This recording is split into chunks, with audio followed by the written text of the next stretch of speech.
मेरा नाम अर्पिता मिश्रा है। मैं गोरखपुर निवासी हूँ और आज मैं अमित शर्मा जी द्वारा लिखित उनकी कविता महाभारत के ऊपर उसकी कुछ 4 पंक्तियाँ आप सबके सामने प्रस्तुत करना चाहती हूँ। जब कुरुक्षेत्र में अपने सगे संबंधी परिजनों को देखकर अर्जुन सत्य और असत्य, धर्म और अधर्म में अंतर नहीं कर पाते हैं तो वो व्याकुल हो जाते हैं, उनके हाथ से गांडीव छूट जाती है और वो कृष्ण से कहते हैं कि हे माधव मुझे बतलाओ, कुलनाशक कैसे बन जाऊं और रक्त सिंहासन लाशों पर मैं शासक कैसे बन जाऊं।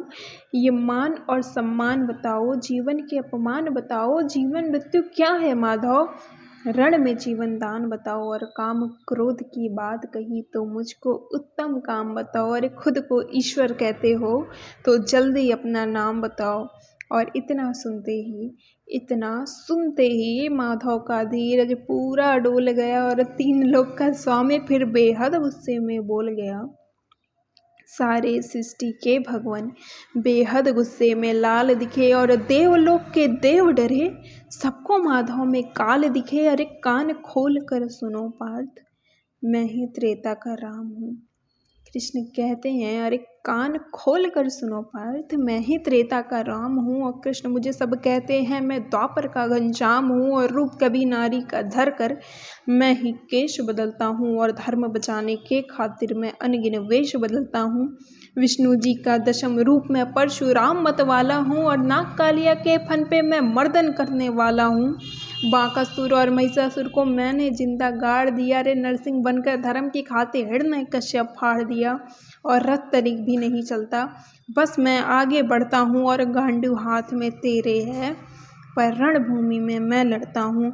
और इतना कहते ही मन सकुचाए केशव और पलक झपकते ही अपने दिव्य रूप में आए केशव। और जैसे ही मेरे माधव का कद थोड़ा सा बड़ा हुआ, सहमा सहसा सा अर्जुन एकदम रथ पर खड़ा हुआ। माँ गीता के ज्ञान से सीधा हृदय पर प्रहार हुआ और मृत्यु के आलिंगन हेतु फिर अर्जुन तैयार हुआ। और बड़े बड़े महारथियों को भी नानी याद दिलाई थी, अरे मृत्यु का वो तांडव था जो मृत्यु भी घबराई थी। अर्जुन की आंखों में केवल धर्म का राज दिखाई देता था, परंतु केशव को पार्थ में केवल यमराज दिखाई देता था। और जिधर चले बाण पार्थ के सब पीछे हट जाते थे और कुरुक्षेत्र के कोने कोने लाशों से पट जाते थे।